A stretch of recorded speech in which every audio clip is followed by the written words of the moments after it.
Firstly, the Minister for Justice, Equality and Defence, Alan Shatter TD, will give a short speech. Then, the presiding officer will take your declaration of fidelity to the Irish nation and loyalty to the state. To conclude the ceremony, the Minister will make some closing remarks. We will have a short presentation and then we will have a rendition of the national anthem. I will now ask you to please turn off your mobile phones, and guests, please remain in your seats for the duration of the ceremony. I hope you all thoroughly enjoy the morning. So could you all please stand as the national colours are now being brought on parade.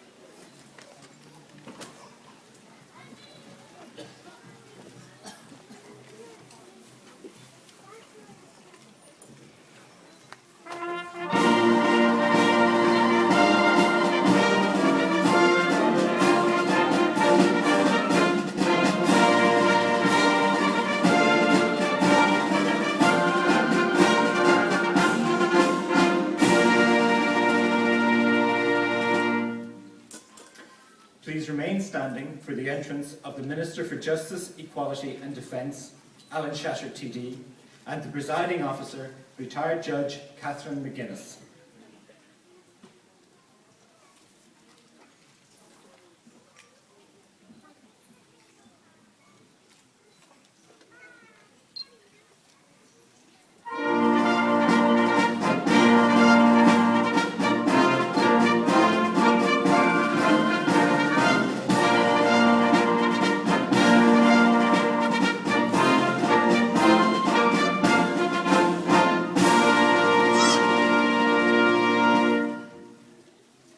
Ladies and gentlemen, please be seated.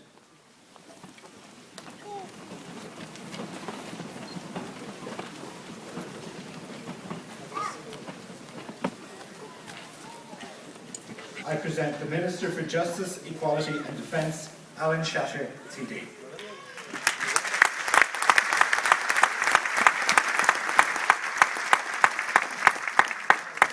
Good morning, everyone. You're very welcome to yet another citizenship ceremony. As both participants and guests, I'm delighted to see all of you here on what I know is a very special occasion for each of you who are going to become citizens today. I know the granting of Irish citizenship to so many of you who've come to our country from a foreign land is a very major event in your life. It's a time of celebration, a rite of passage, and a moment for all of you to truly value and cherish. It's also a solemn event for this state to grant citizenship. It's particularly fitting, I think, that this citizenship ceremony is taking place this morning in this wonderful convention centre with its iconic architecture. I think this appropriately reflects the importance of this morning's occasion for each of you as our newest citizens, and for us as the host nation in bestowing citizenship on you. As Minister for Justice and Equality, I have the obligation and duty of deciding who should be awarded the privilege of Irish citizenship. In doing so, I have to carefully apply the citizenship laws enacted by our Parliament and consider the individual circumstances of each person who seeks Irish citizenship. It's a duty I take very seriously, as I'm acting on behalf of all Irish people in deciding who should become an Irish citizen. Careful consideration is given to each application received, and it's right that the granting of citizenship, I believe, is marked by a real sense of occasion that serves to underline its importance to you, the person receiving it, and to us who, on behalf of the people of Ireland, grant citizenship to you. You have come to our country and have chosen to live among us. Some of you have been waiting a long time for this day to arrive. Today we welcome you to our nation as its newest citizens, and we hope that you will continue to contribute to our communities, to our neighbourhood and to our society, which are your communities, your neighbourhood and your society. As a people, we've been enriched by your presence, and in making you citizens of our ancient and proud land, we are acknowledging the value of the contribution you have already made by your presence on this island. Our ceremony today is greatly enhanced by the presence of Catherine McGuinness. Catherine had an extraordinary judicial career. She is a retired judge of our Circuit Court, High Court and ultimately the Supreme Court. She is a former president of the Law Reform Commission and a patron of the Irish Refugee Council. Catherine's presence, I believe, lends great dignity to the proceedings in her role as presiding officer, and her presence signifies in a very public way the importance and solemnity of the occasion. I want to thank you most sincerely, Catherine, for taking on this task for us today, for your presence with us, and I'd ask you all to give Catherine a vigorous round of applause.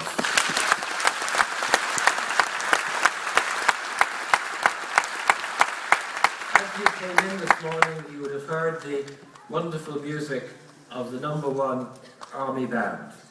We have within our Defence Forces extraordinary talented musicians. The #1 Army Band is conducted by Captain Fergal Carroll, and I'm going to ask you to give the band a round of applause to thank them for their contribution so far.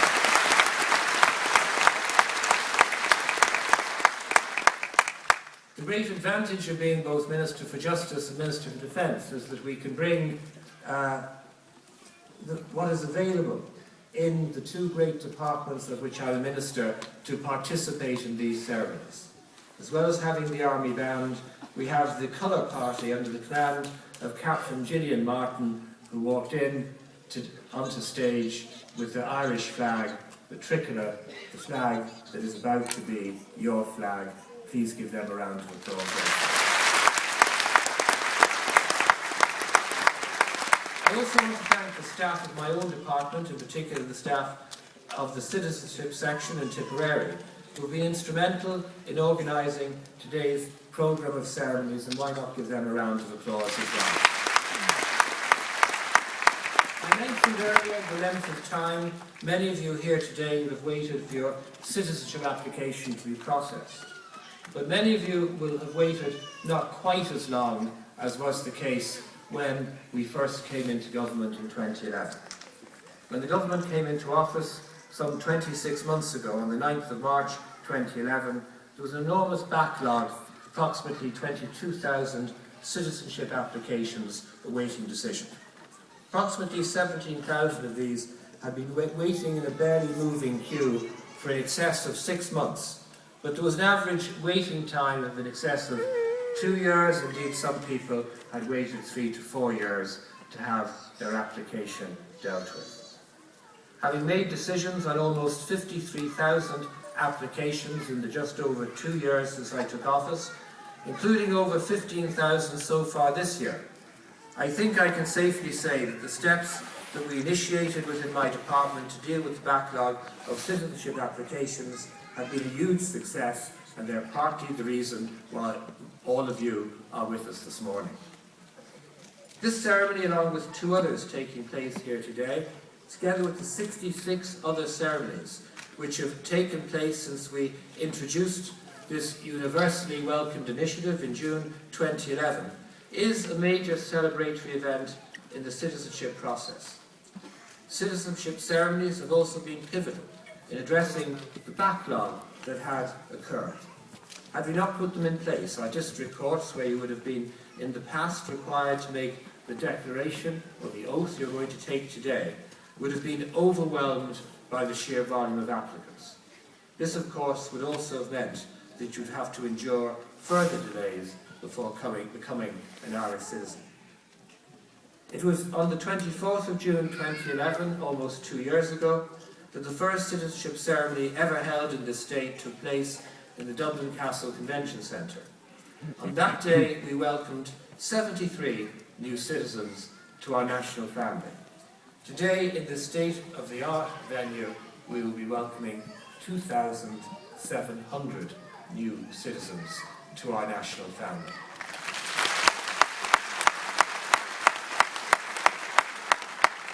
I'm conscious all of you here who are about to become Irish citizens have brought guests and friends with you.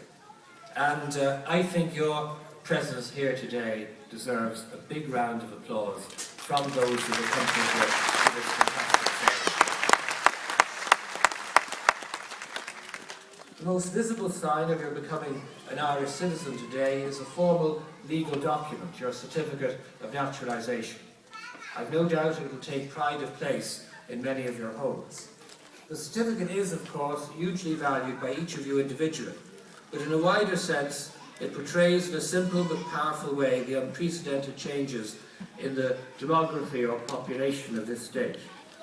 The most recent census shows that 12% of our national population, or some 544,000 people, are representative of 199 other countries across the globe. Our small island home at the western edge of Europe, facing into the Atlantic Ocean, has truly become the country of many cultures, inclusive and diverse to the benefit of us all. This ceremony on the award of citizenship marks in a very public way one of the very potent and powerful manifestations of our independence as a nation. The history of this state is now, for those of you granted citizenship today, your future is now interwoven with the future of this state, the Republic of Ireland, its citizens across the globe, and in particular, all of us who live on this island. For those of you granted citizenship today, you are becoming citizens of a republic, a constitutional democracy, which recognises the personal rights of each of you as individuals, and which greatly values inclusiveness, tolerance, and diversity. I want to congratulate you, one and all, on becoming our newest Irish citizens, and to say to you, we welcome you to our national family.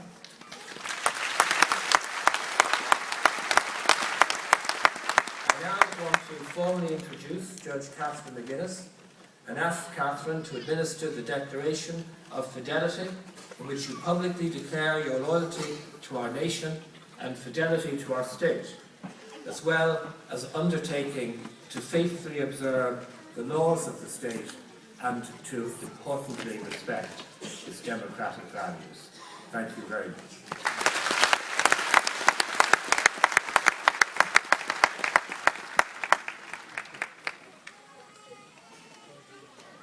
Good morning, everyone. I am delighted to see so many people here today, and ladies and gentlemen, both the people who are going to become citizens, together with ourselves here today, and your guests, and perhaps even more than that, your children. And I was extremely struck by the marvellous parade of buggies in the front hall when I came along, and I said to myself, there's lots of kids here today, and it's great that you were able to bring them with you. I'm really very much honoured to be here with you today to celebrate this important milestone in your lives and this happy occasion in your life and in the life of this country. The fact that there are so many of you here today and that you have so many different origins is an affirmation of the essential values of our nation and the promise that our state makes to all its citizens. The proclamation of our republic and in 1994 political rights of being an Irish citizen. This means, of course, that you will be able to vote in our elections and to decide on who will represent you in Parliament and, importantly, also in local councils. And you too may seek to stand for office and represent your communities as members of the Parliament and as members of local councils. And I very much hope that in the future you will make use of these rights.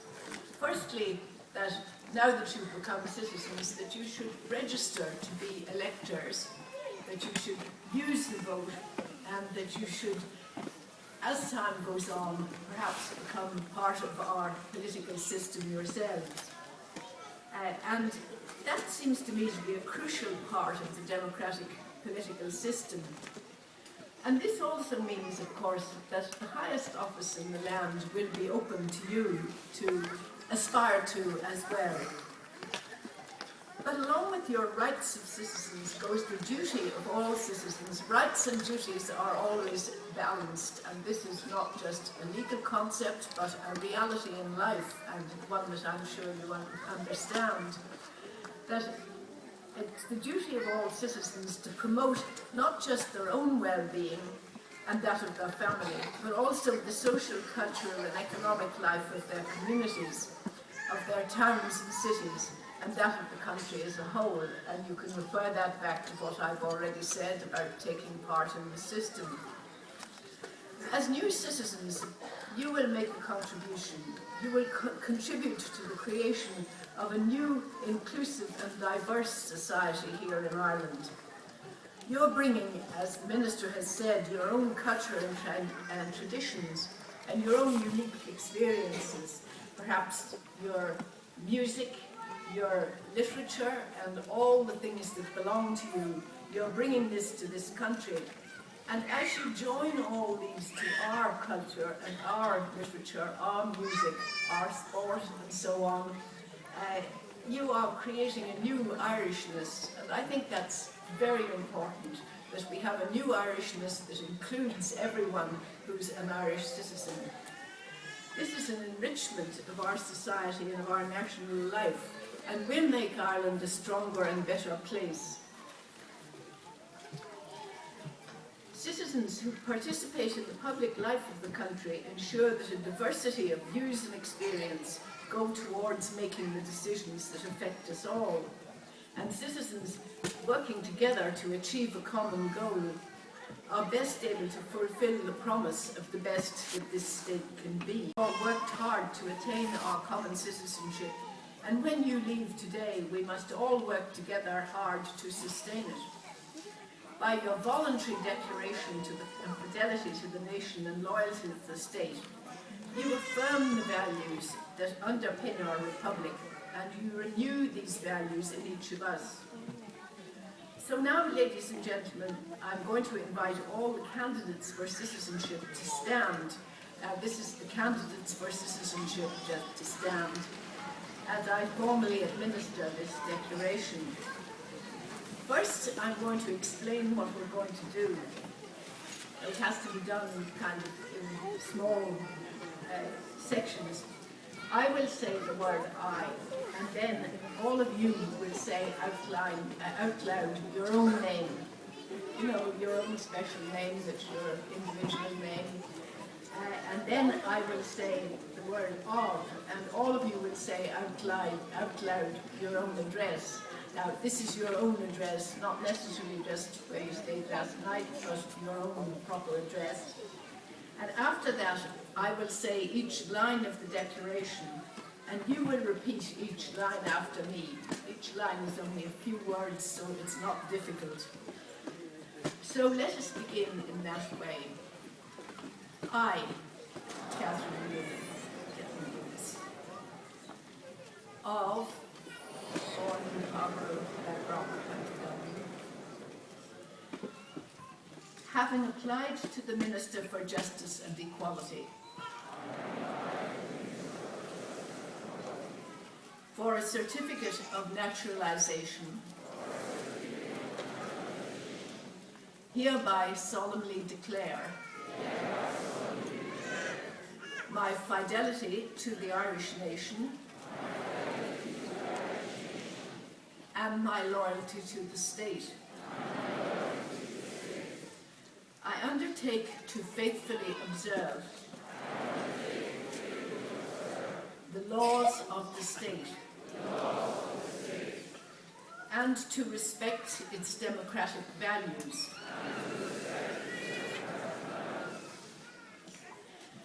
My congratulations to you. You are now all citizens of Ireland.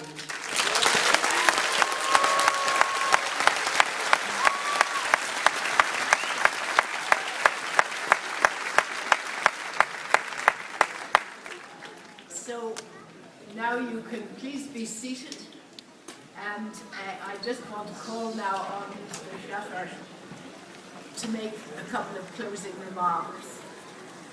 So my heartiest congratulations to all of you, and I hope you will all have an extremely happy life here as citizens. Thank you.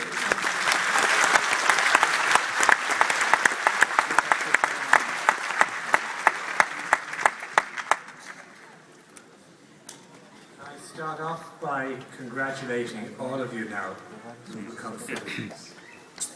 You know, when you walked into the hall this morning, you came from over 100 different countries. You're now all citizens of the one country.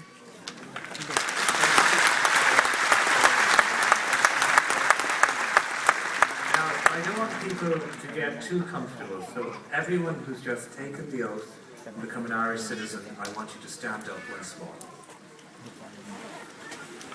Now, I want you to look around you, and I want you to shake the hand of the Irish citizens standing beside you and behind you and congratulate each of them.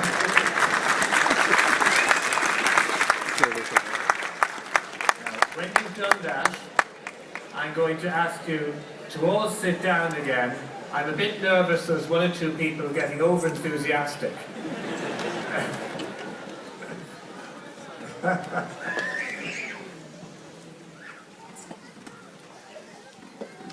I just want to make a few closing comments. As Judge McGuinness said, you're now Irish citizens, but all of you will still have family in other countries, the countries of your original nationality. You've brought with you an amazing cultural heritage to Ireland. And becoming an Irish citizen doesn't mean you forget your families, nor does it mean you abandon your cultural heritage. We want to share in the richness of your heritage, and we want you to share in the richness of the heritage of this country. And I know that many of you have children who are probably already learning Irish dance, and some of them, no doubt, are speaking Irish, and hopefully we'll see some of them in the future lining out for Irish sport teams. One of the great advantages of having people from so many wonderful backgrounds in this country who are now Irish citizens is the richness also of the sporting professionalism and talent that we now have. So those of you here today from New Zealand and Australia, either you or your children, I hope, will have something to teach our cricket team, which has been doing very well. And of course, as we know, there's an All Blacks rugby tour about to take place, and I think those of you from Australia and New Zealand may also be able to teach the Irish rugby team a thing or two. Though I think we beat Australia not too long ago, so maybe the main lesson is going to come from New Zealand. Those of you who come from South America, Brazil, for example, you bring talents that I think the Irish soccer team could very richly benefit from. So again, if not yourselves, I hope one day I'll see your children lining out on an Irish jersey. Or as someone who supports the Dublin Gaelic football team, maybe we'll see some of them playing for Dublin in an All-Ireland final that many of you will be present at to cheer on the Dublin team if you come from Dublin.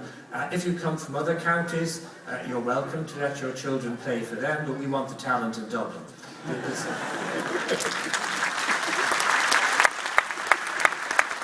Of course, we'll also have within this group today some people from Russia, and you bring with you your wonderful literary heritage and dance.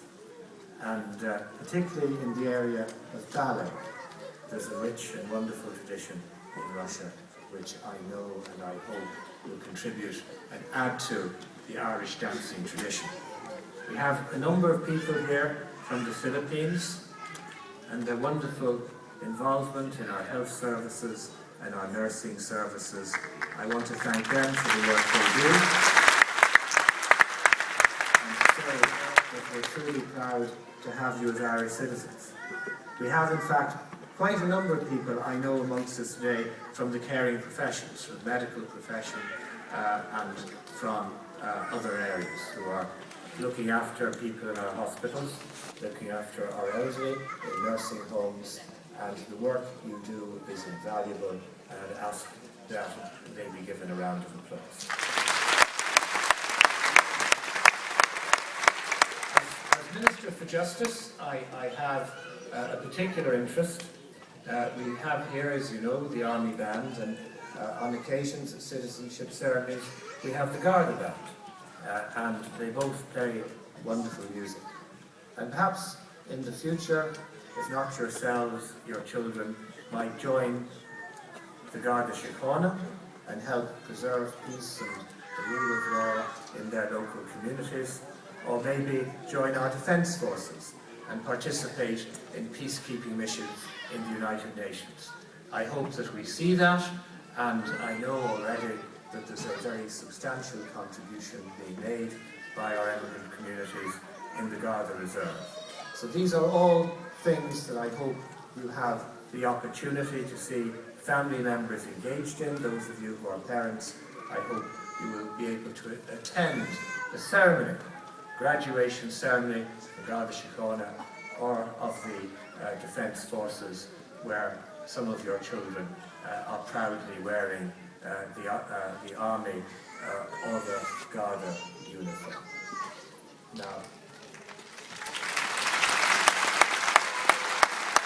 I just want to now conclude by thanking your guests for coming with you, those who've joined you for today's ceremony, and could I particularly thank the many uninvited children who are always welcome.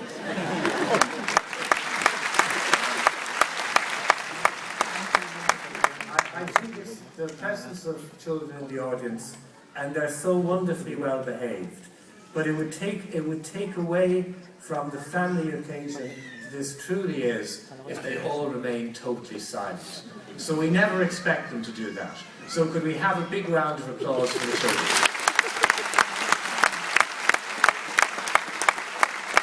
I hope you've enjoyed this ceremony. I hope you will have happy memories of today's event. I hope you have the opportunity as you head into the afternoon or this evening to celebrate with your families and your friends the fact that you entered this hall citizens of over 100 countries. You're leaving this hall the citizen of one country, the Republic of Ireland. Thank you very much.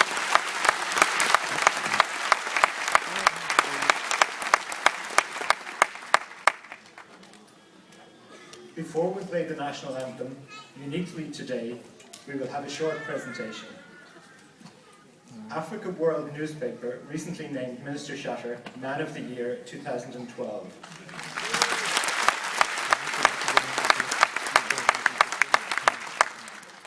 I now invite representatives of Africa World, Uka Okori and Royal Nkembele, to present the Minister with this award.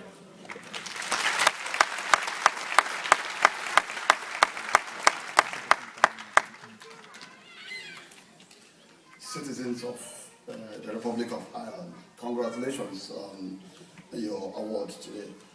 The Minister, retired judge, is a great day today for immigrants in this country, particularly those from the African continent. Africa World newspaper, a multicultural newspaper, last December, in its December edition, decided to put up opinion poll among our numerous readers across Ireland and the world on who we can elect the man of the year.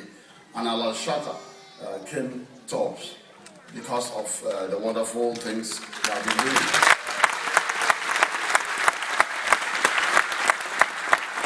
You can agree with me today with the statistics he trashed out since he assumed a position on the 9th of March 2011 as the Minister of Justice, Equality and Defense, that he has added energy to his office. He has made things very progressive.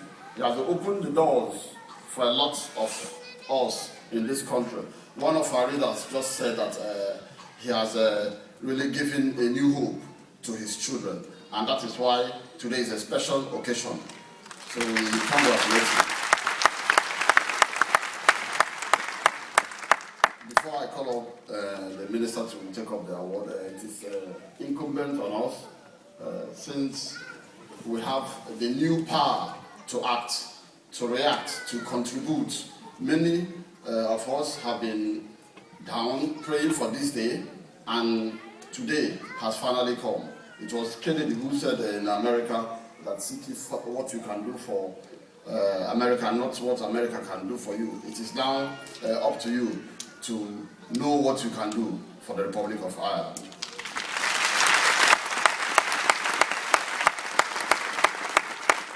Today is not a day for long speeches, because many are prepared to celebrate back in their families. I congratulate all of you and I enjoin you to be law-abiding and to keep contributing to the success of Ireland. Let it come back. Let the old Celtic tiger, the paws and the claws, let it be back, so that we can all rejoice on this day. With this, I call upon the minister to take up his award.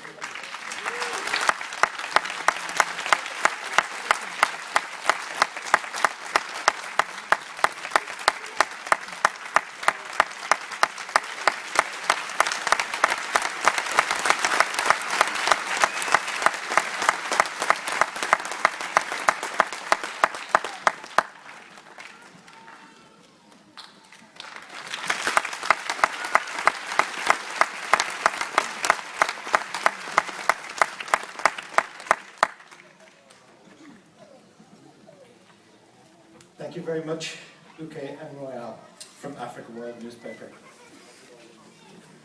I'd now like to invite you all to stand for our national anthem.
Ladies and gentlemen, please remain standing for the exit of the Minister and the Judge.